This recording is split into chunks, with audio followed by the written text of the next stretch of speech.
Hello everyone, this side CA Harkirat Khurana and welcome to my YouTube channel. And आज हम जिस topic के बारे में डिस्कस करने जा रहे हैं वो है सेक्शन 44AB में टर्नओवर का मतलब क्या होता है। दैट इज़ जैसे कि हम पिछली वीडियोस में हमने डिस्कस किया था कि टैक्स ऑडिट कब एप्लीकेबल होता है, उसके रिलेटेड हमने 5 क्लॉजेस पढ़े थे। एंड सेक्शन 44AB का clause A and B turnover से रिलेटेड ही है कि अगर बिजनेस के केस में टर्नओवर एक्सीड करती है ₹1 करोड़ या 10 करोड़, वो स्पेसिफिक कंडीशन अगर क्राइटेरिया वो मीट करता है तो 10 करोड़, अगर टर्नओवर एक्सीड करती है तो टैक्स ऑडिट एप्लीकेबल होगा उस स्पेसिफिक बिजनेस पे। और प्रोफेशन के केस में अगर ग्रॉस रिसीट्स 50 लाख एक्सीड करती हैं तो भी टैक्स ऑडिट एप्लीकेबल होगा। अब आज हम ये पढ़ने जा रहे हैं कि टर्नओवर कैलकुलेट कैसे करनी है, कैसे पता लगेगा कि टर्नओवर 1 करोड़ से बड़ी, तो बेसिकली 1 करोड़ से बड़ी या 10 करोड़ से बड़ी या 50 लाख से एक्सीड की, तो उस टर्नओवर या ग्रॉस रिसीट्स में आएगा क्या क्या, वो कैलकुलेट कैसे करेंगे वो आज हम सीखेंगे। तो चलिए स्टार्ट करते हैं। ये जो डॉक्यूमेंट है जिससे मैं आपको जिससे हम डिस्कशन कर रहे हैं, बेसिकली ये गाइडेंस नोट है टैक्स ऑडिट पे, तो हम वहीं से डिस्कशन करेंगे। चलिए अब सबसे पहले सेल्स, टर्नओवर, ग्रॉस रिसीट्स। जैसे कि हम क्लॉज ए में पढ़ते हैं कि बिजनेस के केस में अगर सेल्स, टर्नओवर या ग्रॉस रिसीट्स 1 करोड़ या 10 करोड़ से एक्सीड करती है तो टैक्स ऑडिट एप्लीकेबल होगा। तो देखते हैं अब इस टर्नओवर में है क्या। अब ये नॉर्मल से डेफिनेशन दी है कि टर्नओवर क्या है। तो टर्नओवर ये एक डेफिनेशन जो है as per central sales act 1956 है। तो turnover used in relation to any dealer liable to tax under this act means the aggregate of the sales price received and receivable by him in respect of sales of any goods in the course of interstate trade or commerce made during the prescribed period and determined in the accordance with the provisions of this act and rules made thereunder। तो basically ये act के अंदर definition दी है turnover, क्योंकि as such income tax act में कहीं पे भी टर्नओवर का या सेल्स का या ग्रॉस रिसीट्स का एज सच डेफिनेशन नहीं दी गई है। तो इन्होंने डिफरेंट एक्ट से डिस्कस करके हमको बताया कि क्या क्या डेफिनेशन दी है। हम एज पर कंपनीज एक्ट पढ़ते हैं कि क्या डेफिनेशन है। तो the turnover has been defined under section 2 subsection 91 of the Companies Act 2013 as follows. Turnover means the gross amount of revenue recognised in profit and loss account from the sale, supply और distribution of goods or on account of services rendered or both by a company during a financial year। अब basically क्या कह रहे हैं कि financial year में आप अपने गुड्स को डिस्ट्रीब्यूट करके, सप्लाई करके, उनकी सेल करके या सर्विसेज प्रोवाइड करके जितना ग्रॉस अमाउंट ऑफ रेवेन्यू आप अपने P&L में रिकॉग्नाइज करते हैं उसको टर्नओवर बोलते हैं। ये कंपनीज एक्ट में डेफिनेशन है।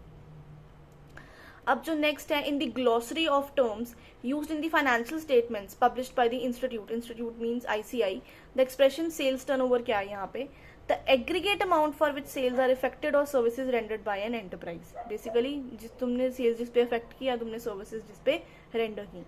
अब ग्रॉस टर्नओवर उन्होंने ये दिया कि ग्रॉस टर्नओवर या नेट टर्नओवर में क्या फर्क है। जो मेन फर्क है वो ये डिस्काउंट्स का आएगा, ट्रेड डिस्काउंट्स का या सेल्स रिटर्न का आएगा। चलिए ये तो हमने बहुत बेसिक सा ओवरव्यू लिया था। अब हम डिटेल में डिस्कस करते हैं कि क्या क्या इंक्लूजन है, क्या क्या एक्सक्लूजन है। अब जो हमने हाईलाइट किया है मैं वहीं से आपको डिस्कशन करके बताऊंगी। अब टर्नओवर क्या है। The term turnover for the purpose of this clause में be interpreted to mean aggregate amount for which sales are effected और services are rendered by the enterprise. अब इस टर्नओवर में क्या क्या इंक्लूड होगा, क्या क्या एक्सक्लूड होगा, हम वो पढ़ेंगे। सबसे पहले तो वो कह रहे हैं कि अगर जीएसटी की अमाउंट, जीएसटी या कोई भी दूसरे टैक्स की अमाउंट सेल्स प्राइस में ऑलरेडी इंक्लूडेड है, दैट इज आपके टर्नओवर में ऑलरेडी वो अमाउंट एडेड है, इंक्लूडेड है जीएसटी की या टैक्स की, तो आप उसकी कोई एडजस्टमेंट नहीं करेंगे। कोई एडजस्टमेंट नहीं करेंगे मतलब उसको लेस नहीं करेंगे for the purpose of determining turnover. वो अगर एडेड है तो वो एज सच ही रहेगी और एज सच ही आप डिटरमाइन करेंगे कि टर्नओवर कितनी है, एक्सीड कर रही है एक स्पेसिफाइड लिमिट से कि नहीं कर रही है। अगर वो ऑलरेडी एडेड है तो कोई एडजस्टमेंट नहीं रिक्वायर्ड। ये है पहला पॉइंट। नेक्स्ट, ट्रेड डिस्काउंट्स के बारे में वो बात कर रहे हैं कि trade discounts can be deducted from sales but not the commission allowed to third parties. अब बेसिकली क्या है, इसके पीछे लॉजिक क्या है। ट्रेड डिस्काउंट्स जो हैं वो रिलेटेड हैं टू द टर्नओवर। टर्नओवर से कैसे रिलेटेड है, बिकॉज ट्रेड डिस्काउंट्स तभी मिलते हैं अगर आप बल्क में परचेज करते हैं तो ट्रेड डिस्काउंट्स मिलते हैं। तो ट्रेड डिस्काउंट्स क्या है, डायरेक्टली और इनडायरेक्टली रिलेटेड है टू द टर्नओवर। तो इसीलिए if it is related to the turnover, तो अगर ट्रेड डिस्काउंट दे रहे हो so it should be deducted from the turnover.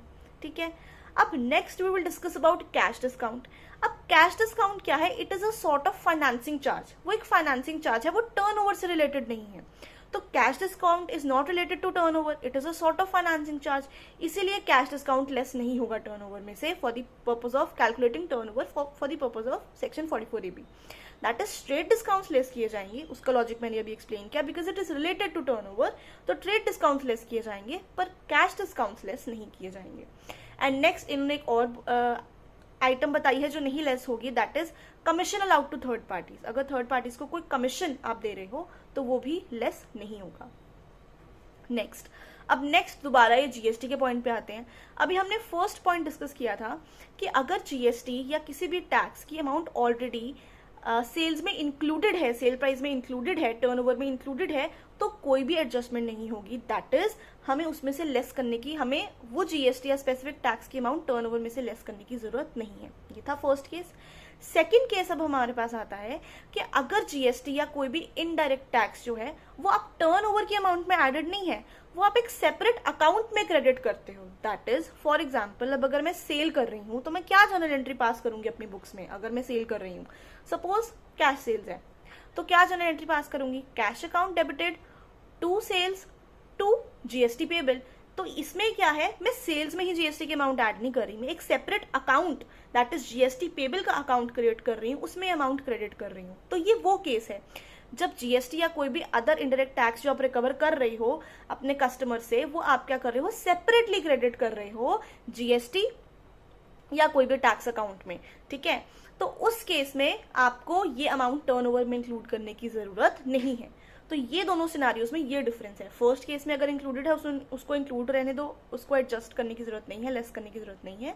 पर सेकंड केस में अगर आप टर्नओवर में इंक्लूड नहीं करते, एक सेपरेट टैक्स अकाउंट में उसको क्रेडिट करते हो और जब पेमेंट कर रहे हो तो उसी अकाउंट को डेबिट कर रहे हो. फॉर एग्जांपल, जीएसटी पेबल मैंने क्रेडिट किया था, अब जीएसटी जब मैं पे कर रही हूँ गवर्नमेंट को, तो GST payable to bank account, तो जीएसटी पेबल अकाउंट वही लाइबिलिटी का अकाउंट डेबिट हो गया.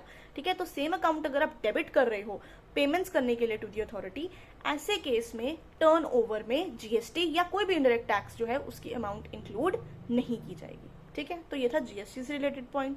अभी तक हमने जीएसटी से रिलेटेड या कोई भी इनडायरेक्ट टैक्स से रिलेटेड पॉइंट डिस्कस किया, उसके दो केसेस डिस्कस किए, ऑलरेडी इंक्लूडेड है, ऑलरेडी इंक्लूडेड नहीं है. नेक्स्ट हमने पढ़ा difference between trade discounts, cash discounts. Trade discounts less होंगे क्योंकि वो टर्नओवर से रिलेटेड है. Cash discounts is a sort of financing charge, इसलिए वो टर्नओवर से रिलेटेड नहीं है, तो टर्नओवर में से लेस नहीं होगा. एंड अगर आप कोई कमीशन अलाउ कर रहे हो टू थर्ड पार्टीज, वो भी टर्नओवर में से लेस नहीं होगा. Now let's move on to sale of scrap. अब सेल ऑफ स्क्रैप क्या है? आपने कोई कबाड़ जिसको बोलते हो आपने बेचा, आपने स्क्रैप का सेल किया, आपने उसको टर्नओवर में इंक्लूड नहीं किया, आपने उसको मिसलेनियस इनकम में P&L में शो कर दिया. अब इसका मतलब ये नहीं है कि अगर आपने शो नहीं किया टर्नओवर में तो टर्नओवर में इंक्लूड ही नहीं होगा. चाहे आपने उसको as a miscellaneous income heading में शो किया है, but it will be included in the turnover. उसको टर्नओवर में इंक्लूड किया जाएगा और उसके बाद ही 1 करोड़ या 10 करोड़ की लिमिट देखी जाएगी. सो अगर कोई सेल ऑफ स्क्रैप है जिसको आपने मिसलेनियस इनकम के हेड में शो किया है, तो वो भी टर्नओवर में इंक्लूड किया जाएगा. चलिए अब हम डिस्कस करते हैं नेक्स्ट पॉइंट्स क्या दिए हैं. Applying the above generally accepted accounting principles, a few typical cases में बी कंसिडर्ड. अब इसमें केस वाइज बताया है क्या क्या चीजें इंक्लूड करनी है टर्नओवर में, क्या क्या चीज नहीं इंक्लूड करनी. First point, discount allowed in the sales invoice will reduce the sale price, therefore the same can be deducted from the turnover. That is अगर कोई trade discount है तो वो less होगा. अब next है cash discount otherwise than that allowed in a cash memo or sales invoice is in the nature of financing charge. That is अगर sales invoice या cash memo में कोई discount allowed है, cash discount, तो वो turnover में से less किया जाएगा. पर इनके अलावा अगर कोई कैश डिस्काउंट है तो वो in the nature of finance charge है and it is not related to turnover, तो उसको टर्नओवर में से डिडक्ट नहीं किया जाएगा. Next, turnover discount is normally allowed to a customer if the sales made to him exceed a particular quantity. जैसे कि मैंने पहले भी आपको बताया था कि अगर एक पर्टिकुलर क्वांटिटी आपसे आप ज्यादा कुछ भी चीज परचेज करते हो या कुछ भी सर्विस लेते हो तो आपको एक ट्रेड डिस्काउंट दिया जाएगा. Now this being dependent on the turnover, उन्होंने भी वही बोला कि ये टर्नओवर पे डिपेंडेंट है. ठीक है, it is in the nature of trade discount and should be deducted from turnover. Even if same is allowed at a periodical intervals by separate credit note. That is आप एक बारी में पूरा discount चाहे नहीं दे रहे, आप सेपरेट पीरियोडिक इंटरवल्स में अकाउंट्स दे रहे हो, क्रेडिट नोट्स डिफरेंट इशू करके, उसके बावजूद भी ये ट्रेड डिस्काउंट की नेचर में है, तो टर्नओवर में से लेस होगा। चलिए अब नेक्स्ट देखते हैं क्या है। नेक्स्ट है special rebate allowed to a customer. अगर आप कस्टमर को कोई स्पेशल रिबेट अलाउ करते हो तो वो भी टर्नओवर में से लेस होगा अगर वो in the nature of trade discount है, अगर वो in the nature of trade discount है। पर अगर वो special rebate in the nature of commission on sales है, जो कि हम ऊपर पढ़ चुके हैं कि कमीशन लेस नहीं होगी, तो it can not be deducted from the figure of turnover.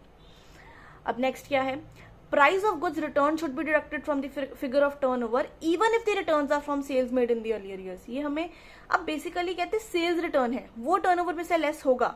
अब चाहे वो सेल्स जो है, चाहे बेसिकली वो रिटर्न्स जो हैं they are from the sales made in earlier years, मतलब अगर कुछ सेल है मैंने पिछले साल की, वो माल अब रिटर्न हो रहा है, वो वापस आ रही है, कोई भी मेरे गुड्स या कुछ भी अगर वो वापस आ रहा है तब भी वो है तो सेल्स रिटर्न ही, तो वो लेस हो जाएगा इस साल की टर्नओवर में से। अब नेक्स्ट है sale proceeds of fixed assets would not form part of turnover since these are not held for resale. Obvious सी बात है, जो फिक्स्ड एसेट्स है हम रीसेल पर्पस के लिए थोड़ी रखते हैं, तो अगर हमने उनको सेल किया और उससे कोई सेल प्रोसीड्स आई तो वो टर्नओवर में ऐड नहीं होंगी। सिमिलरली अगर कोई इन्वेस्टमेंट प्रॉपर्टी है, ठीक है, उसको हमने बेचा, अब वो भी टर्नओवर का पार्ट इंक्लूड नहीं की जाएगी, वो भी टर्नओवर में ऐड नहीं की जाएगी। नेक्स्ट है sale proceeds of any shares. अब कह रहे हैं कोई शेयर्स हैं, कोई सिक्योरिटीज हैं, कोई डिबेंचर्स हैं, अगर आप उसको एज एन इन्वेस्टमेंट अपने पास होल्ड करके रख रहे हो, दैट इज अगर वो एज एन इन्वेस्टमेंट आपकी बैलेंस शीट में शो हो रही है, तो अगर आप उनको बेचते हो तो उनकी टर्नओवर इंक्लूड नहीं होगी। पर अगर यही shares, securities, debentures stock in trade की तरह रखे हैं, that is held for resale के लिए रखे हैं, स्टॉक इन ट्रेड की तरह रखे हैं, तो अगर आप इनको बेचते हो तो ये टर्नओवर में इंक्लूड किया जाएगा, they will form a part of turnover. चलिए अब नेक्स्ट देखते क्या है। A question may also arise as to whether the sales by a commission agent or by a person on consignment basis form part of the turnover of the commission agent or consignee as the case may be। अब इसमें वो क्या कहना चाहते हैं, इसमें वो ये कह रहे हैं कि अगर कोई कमीशन एजेंट है, अगर वो कोई सेल कर रहा है या कोई कंसाइनी है वो सेल कर रहा है, तो अगर वो इन गुड्स को या सर्विसेज को सेल आउट करेगा, बेसिकली गुड्स ही होते हैं कंसाइनमेंट बेसिस पे, तो अगर आप कोई गुड्स कमीशन एजेंट जो है या कोई कंसाइनी है, अगर वो कोई सेल कैरी आउट कर रहा है तो वो सेल क्या मानी जाएगी, उसके टर्नओवर में ऐड होगी कि नहीं होगी। अब इसको डिसाइड करने का एक क्राइटेरिया है कि अगर तो जो प्रॉपर्टी है in goods, property in goods basically the ownership in goods या property in goods, ownership in goods and all the significant risks and rewards जो उस ओनरशिप ऑफ गुड्स से रिलेटेड है, अगर तो वो अभी भी प्रिंसिपल के हाथ में ही है, दैट इज वो अभी तक प्रॉपर्टी इन गुड्स या significant risk and rewards consignee या कमीशन एजेंट के हाथ में ट्रांसफर नहीं हुई है, वो अभी भी उनके लिए कौन रिस्पॉन्सिबल है, प्रिंसिपल ही रिस्पॉन्सिबल है, तो उस केस में वो प्रिंसिपल के टर्नओवर में ही ऐड होंगे, कंसाइनी या कमीशन एजेंट के टर्नओवर में ऐड नहीं किया जाएगा। पर अगर जो प्रॉपर्टी इन गुड्स है या ओनरशिप इन गुड्स है and all the significant risk and rewards of ownership of the goods they have been transferred to the consignee या they have been transferred to the commission agent, तो उस case में वो commission agent या consignee की turnover में include किया जाएगा। क्यों? क्योंकि प्रॉपर्टी इन गुड्स भी ट्रांसफर हो चुकी है to the consignee and commission agent and all the significant risks and rewards have also been transferred to the commission agent और consignee, तो इसीलिए वो उसकी टर्नओवर में इंक्लूड किया जाएगा। तो अगर इनसे रिलेटेड आपने देखना है कि टर्नओवर में इंक्लूड होगा कि नहीं होगा, तो उसके लिए आपको एक क्राइटेरिया चेक करना पड़ेगा, that is transfer of property in the goods with transfer of significant risks and rewards in such goods. तो इस क्राइटेरिया के बेसिस पे आप डिसाइड करेंगे कि टर्नओवर में इंक्लूड होगा कि नहीं होगा। अच्छा, अब नेक्स्ट देखिए क्या है, वही दिया जो भी मैंने एक्सप्लेन किया था। चलिए अब नेक्स्ट आता है शेयर ब्रोकर्स। ये भी एक तरीके से वैसे ही है, share brokers on purchasing securities on behalf of their customers. अब अगर शेयर ब्रोकर्स जो है वो सिक्योरिटीज परचेज कर रहे हैं अपने कस्टमर्स की बेसिस पे, ठीक है, दैट इज अपने नाम पे ट्रांसफर नहीं हो रहे हैं वो सिक्योरिटीज, तो उस केस में कस्टमर्स को डिलीवर हो रही है बेसिकली, तो उस केस में क्या होगा, उनके टर्नओवर में अगर जब ये बिकेंगी सिक्योरिटीज तो उनके टर्नओवर में ऐड नहीं होगा, उनकी टर्नओवर में सिर्फ कमीशन ऐड होगी, ठीक है। एंड नेक्स्ट है यहाँ पे भी उन्होंने लिखा है only brokerage which is being accounted for in the books of accounts of shares broker should be taken into account for considering limits of the purpose of section 44AB। That is जो brokers हैं वो अपने नाम पे shares transfer नहीं करवा रहे, तो जब इन सिक्योरिटीज का जब ये बिकेंगी, जब सेल होंगी, तो उनके टर्नओवर में, ब्रोकर्स के टर्नओवर में ये ऐड नहीं होगा। सिर्फ जो कमीशन है वो उनके टर्नओवर में ऐड होगी एंड वो देखी जाएगी उनके टर्नओवर की लिमिट के लिए, कमीशन की amount. However, in case of transactions entered into by share broker on his personal account, अगर शेयर ब्रोकर खुद अपने नाम पे कोई ट्रांजेक्शन्स एंटर कर रहा है, अपने पर्सनल अकाउंट में कर रहा है, तो जो सेल वैल्यू है, ठीक है, वो भी इंक्लूड की जाएगी टर्नओवर में। मतलब कमीशन के अलावा सेल ओवर भी, जो सेल वो है वैल्यू है, वो भी इंक्लूड की जाएगी टर्नओवर चेक करने के लिए, वो भी टर्नओवर में इंक्लूड की जाएगी। बेसिकली अभी तक हमने जो 2 केसेस पढ़े कमीशन एजेंट के और ब्रोकर के, उसमें मेन जो क्रक्स पॉइंट है वो यही है कि अगर तो प्रॉपर्टी इन गुड्स ट्रांसफर हो रही है, अगर तो significant risk and rewards transfer हो रहे हैं, तो टर्नओवर में इंक्लूड होगा, नहीं तो सिर्फ कमीशन पोर्शन जो है वो ही टर्नओवर माना जाएगा। सिंपल। चलिए अब नेक्स्ट हम देखते हैं शेयर्स के, सिक्योरिटीज के, डेरिवेटिव्स के डिफरेंट केस सिनेरियोस की इन केसेस में कैसे टर्नओवर देखी जाएगी। अब सबसे पहले आती है स्पेकुलेटिव ट्रांजैक्शन।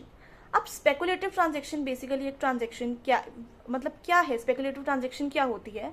तो it is a transaction in which a contract for the purchase और sale of any commodity including stocks and shares is ultimately settled otherwise than by actual delivery or transfer of the commodity or scripts। मतलब basically यहाँ पे आप physical delivery नहीं लेते हैं तो उसको स्पेकुलेटिव ट्रांजैक्शन बोलते हैं, एक्चुअल डिलीवरी नहीं होती है, ठीक है, फिजिकल डिलीवरी या एक्चुअल डिलीवरी नहीं हो रही तो उसको हम स्पेकुलेटिव ट्रांजैक्शन बोलेंगे।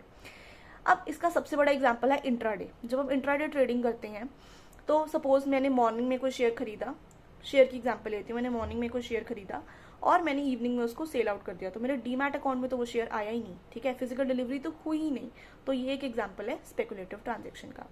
अब स्पेकुलेटिव ट्रांजैक्शंस के केस में टर्नओवर कैसे कैलकुलेट की जाती है? अब स्पेकुलेटिव ट्रांजैक्शंस के केस में जो टर्नओवर कैलकुलेट की जाती है, it is the basically the difference between the selling and buying price. क्या डिफरेंस है सेलिंग एंड बाइंग में, उसको हम टर्नओवर कंसिडर करते हैं। वो पॉजिटिव भी हो सकता है, वो नेगेटिव भी हो सकता है, ठीक है। मतलब हमने एब्सोल्यूट सेल्स वैल्यू नहीं कंसिडर करनी इसमें टर्नओवर, हमने इसमें डिफरेंस देखना है टर्नओवर का। वो मैं आपको एक एग्जांपल से समझाती हूँ। अब चलिए एग्जांपल देखते हैं इसमें क्या है स्पेकुलेटिव ट्रांजैक्शंस के रिलेटेड। If you buy 150 shares of Hindalco at ₹498 at the time of opening of market. जब मार्केट सुबह ओपन हुई तो मैंने क्या किया, हिंडेल्को के 150 शेयर्स परचेज किए at the price of ₹498 and market close होने से पहले मैंने क्या किया, वो शेयर्स सेल आउट कर दिए, बेच दिए। कितने प्राइस पे? 550 पे। दैट इज सुबह मैंने 150 शेयर्स खरीदे 498 के एंड मार्केट क्लोज होने से पहले मैंने वो शेयर्स 550 पे बेच दिए। अब एक तरीके से क्या हुआ, शेयर्स फिजिकल डिलीवरी नहीं हुई, ठीक है, इंट्राडे हो गया, ये एक स्पेकुलेटिव ट्रांजैक्शन है। अब इस केस में क्या है, अगर मैं नॉर्मल लेती, नॉर्मल अगर देखा जाए एक लेमैन की लैंग्वेज में, तो मेरा जो सेल की अमाउंट है वो टर्नओवर मानी जाती है, दैट इज 550 इंटू 150 जो अमाउंट है वो मेरी टर्नओवर मानी जाती है। पर नहीं, ऐसे नहीं है। इस केस में टर्नओवर कैसे कैलकुलेट होगी, इस केस में जो टर्नओवर है वो डिफरेंस अमाउंट ली जाती है। दैट इज मैंने शेयर 550 का बेचा, 498 का खरीदा था, दैट इज 550 माइनस 498 इंटू 150। ये जो पॉजिटिव डिफरेंस है amounting to ₹7800, it will be considered as a turnover for this trade. तो इस ट्रेड के केस में जो 7800 का अमाउंट है ये टर्नओवर कैलकुलेट किया जाएगा। अब ये तो पॉजिटिव डिफरेंस है, ये नेगेटिव डिफरेंस भी हो सकता है। दैट इज इसको अगर मैं उल्टा लूं, मैंने हिंडेल्को के शेयर्स 550 के खरीदे, 498 के बेच दिए, तो जो 7800 का लॉस है, चाहे it is negative but it will be considered my turnover, इसको ही टर्नओवर मान लूंगी मैं for this trade. So this is how turnover is calculated in case of speculative transactions. चलिए अब देखते हैं इसमें क्या लिखा है। In such transactions, that is in case of speculative transactions, though the contract notes are issued for full value of the purchased and sold amount, that is जैसे कि हमारे एग्जाम्पल में था full buy value, full sales value के amount से ही contract notes issue किए जाएंगे, but the entries in the books of accounts are made only for the differences, and वही difference amount हमारा turnover होगा। Accordingly, the aggregate of both positive and negative differences is to be considered as the turnover of such transactions. अब इसका मतलब क्या है, supposedly एक transaction में मेरा 7800 का प्रॉफिट हुआ, एक ट्रांजेक्शन में मेरा 7800 का लॉस हुआ। तो चाहे पॉजिटिव एंड नेगेटिव है, पर मैं इसका एब्सोल्यूट एग्रीगेट लूंगी। एब्सोल्यूट एग्रीगेट मतलब 7800 प्लस 7800 जो अमाउंट आएगी दैट इज 15,600, वो मेरा टर्नओवर माना जाएगा। दैट इज चाहे पॉजिटिव नेगेटिव है, पर मुझे एब्सोल्यूट उनको एग्रीगेट लेना है उस केस में टर्नओवर कैलकुलेट करने के लिए। अब चलिए देखते हैं कि डेरिवेटिव्स, फ्यूचर्स एंड ऑप्शंस के केस में टर्नओवर कैसे कैलकुलेट किया जाता है, बिकॉज इनकम टैक्स में डेरिवेटिव्स, फ्यूचर्स एंड ऑप्शंस को स्पेकुलेटिव ट्रांजैक्शंस नहीं माना जाता। अब such transactions are completed without actual delivery of shares और सिक्योरिटीज और कमोडिटीज। चलिए देखते हैं इसकी टर्नओवर कैसे कैलकुलेट होती है। Now turnover is calculated. The total of favorable and unfavorable differences shall be taken as turnover. Favorable means profit, unfavorable means losses. Next, premium received on sale of options. अगर मैं कोई options बेच रही हूँ, उस पर जो मुझे प्रीमियम रिसीव हो रहा है वो भी टर्नओवर में इंक्लूड होगा। लेकिन अगर वो मैं प्रीमियम रिसीव्ड ऑलरेडी ऊपर, दैट इज फर्स्ट, तो जो मैं नेट प्रॉफिट कैलकुलेट किया था, अगर मैं उसमें ऑलरेडी वो कंसिडर कर चुकी हूँ तो मैं दोबारा उसको इंक्लूड नहीं करूंगी। Next, in respect of any reverse trades entered, the difference thereon shall also form part of the turnover. अब चलिए इससे रिलेटेड एक एग्जांपल देखते हैं। सबसे पहले फ्यूचर से रिलेटेड एग्जांपल्स देखते हैं।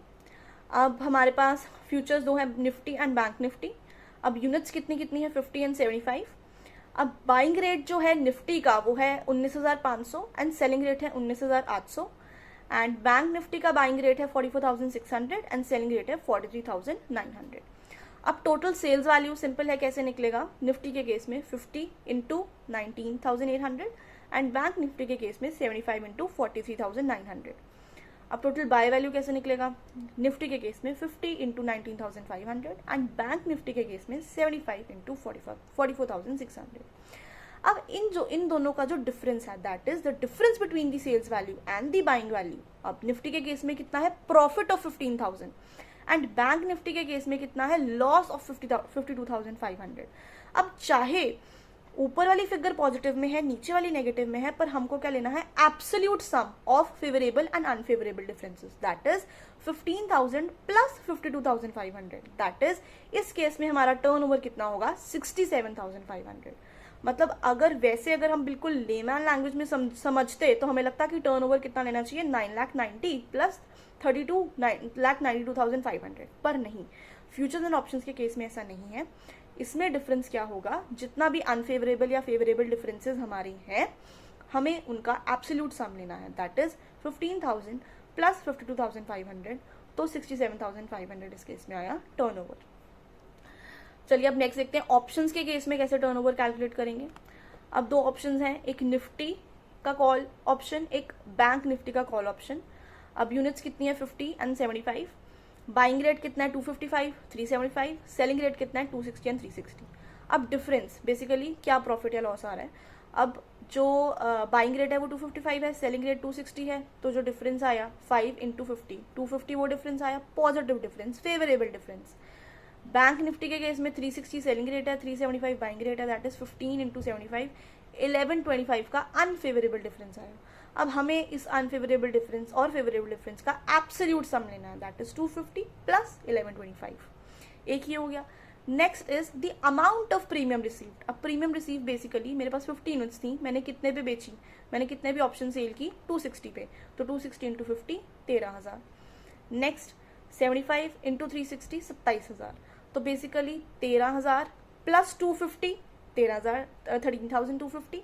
एंड बैंक निफ्टी के केस में 27,000 plus 1125, that is 28,125, that is 41,375 जो है वो मेरा टोटल टर्नओवर आएगा इन केस ऑफ ऑप्शंस।